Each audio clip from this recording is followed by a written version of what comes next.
Hey Illumineers, welcome back to the 23 Foils channel, where we hope that 24th pack has our chanting. Today we're going to be ripping through another first chapter box and talking about the set championships, since those just happened.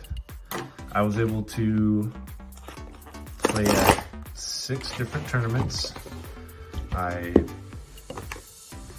got 2 first place with Rockstar Stitches and a champion mat, and I had one where I placed top 8 and then got crushed. The rest, I did not have any records worth talking about, but they were all super great experiences. I enjoyed almost everyone's, save for one person that I played against. It was so fun meeting so many different members of the community, so many different play styles, so many different player types. It was an absolute blast, and it also made me super excited for Atlanta. I was actually one of the original 512 people that were able to get a ticket, and after this experience, I actually feel a little excited. This was my first trading card game I've ever played in. I collected Pokemon when I was a kid, but never really played. So this has been a blast. I didn't even start playing until midway through the second set. Came in, started playing Ruby Amethyst, the first legendary. Started playing Ruby Amethyst, fell in love because 1, it was a top tier deck, and 2, Sword and Stone is actually my favorite movie. So it's quite the easy loop in for me. When I first started out, I did not win. I got crushed the first 2 weeks, pretty non-stop. But that didn't stop me from having a good time and learning. And has allowed me to progress to where I'm at now, where I am pretty confident. I know how to play my deck against every matchup. And I've even gotten to the point where I feel confident making changes to the makeup and components of the deck to be better suited to my playstyle and what I think I'll encounter, which is a lot for only having been involved in this game less than 5 months. So I absolutely love it. I absolutely love collecting. I absolutely love my local store. Our local store did not get selected for the championships, which is very unfortunate. So we had to travel for all our set champs. Of the ones our store attended, we placed top 8th, I think a cumulative 8, maybe 10 times across different players.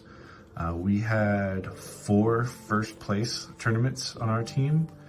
One event, we actually had all 4 top placements, and another 3 of us placed top 8 in, and unfortunately none of us made the cut. But it was great because they were incredible players that we're up against. And there's another one that 2 of us went to and got first and second place, and that was a blast.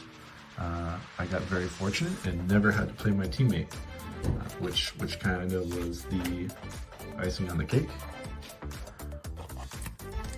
Of those events, I've seen a lot of controversy online and different opinions. My opinion is that it was incredible to see how many people were actively engaged in this game, wanting to play, wanting to, oh wow, that's a great hit, wanting to come out and win this Rockstar Stitch. If you are a collector, if you are a player, if you're picking this up for the first time, the #1 most important thing to you should be how many people like playing this game. Because we all want the value of our cards to increase, and that only happens if people like playing this game and continue playing this game. So it's very unfortunate that some people have very negative reactions to newcomers or people trying to come to their store to win. Like I said, I wasn't able to contribute or compete at my own store because we weren't even selected. So it's just unfortunate some people felt like that means I shouldn't have been allowed to play, which would have been kind of sad. I was very fortunate to be able to play as many times as I did with my schedule and with how far all the stores were.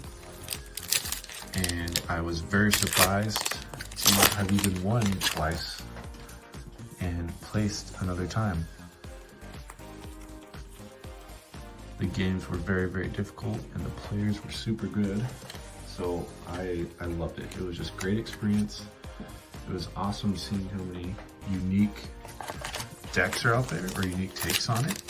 I think the favorite one I ran into was a Steel Song that had a Chernobog at its core, which was very interesting. It was very strong early game, especially when you got to the first and second Chernobog.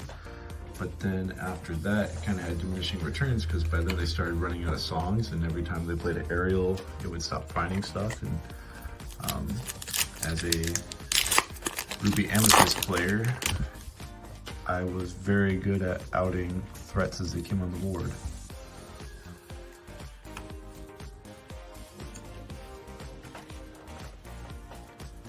So anyway, my major takeaway was it was incredibly awesome to see so many people, hear so many cool stories, see so many different people win, and ultimately to hype this game up. I feel like that was such a good move by Ravensburger to have such a cool prize, and everyone had an equal chance to play for it, and that unfortunately means that not everyone's going to have an equal result when playing for it. And I look forward to Atlanta. Maybe I can try to do some coverage while I'm there, some sort of video. I'm sure it'll be a very busy day. I hope to do well enough to maybe get past the Dragonfire card, but if that's all I get, I'll be very happy with that. It looks like a super incredible card. Oops, sorry about that. And I really look forward to playing against so many different players. I think the cool thing about that is because it was not a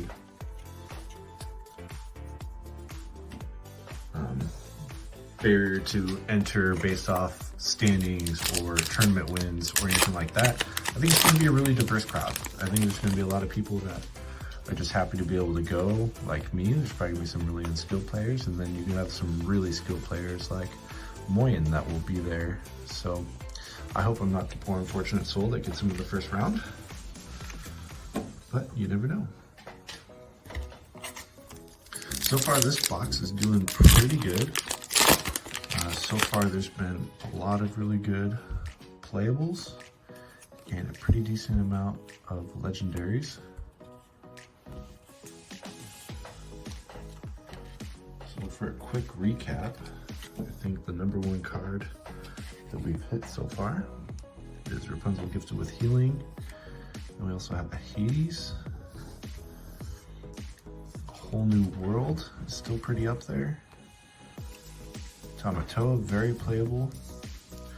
Teika, just a legendary hit. Rockstar Stitch, which doesn't see as much play these days, but it's still a fantastic card. And a Foil Genie, which is a super great card in Emerald Amethyst for the bounce package and closing out games at the end, so I consider that a very good card. Looks like we're down to 5 packs, so let's see if we can pull an enchanted. Maybe we'll get some of that last pack magic.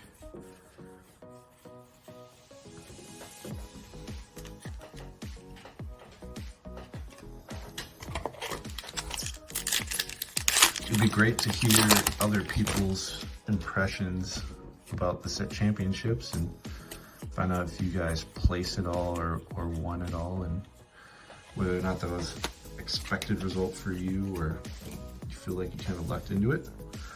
I feel like my second main takeaway from these events is this game is a very large portion skill, very large portion deck building for consistency, and the rest of it's all luck. You have no real control over what cards you can get in hand. You don't don't have a ton of control of whether your hand's gonna brick, and you especially don't have any control about your matchups. So sometimes it's just unfortunate luck of the draw that you get your kryptonite in your match and you don't have what it takes to overtake them, or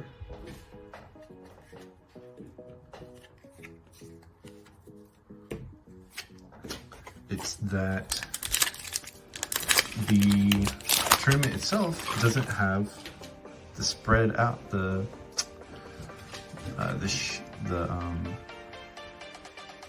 number and styles of decks you expect to see.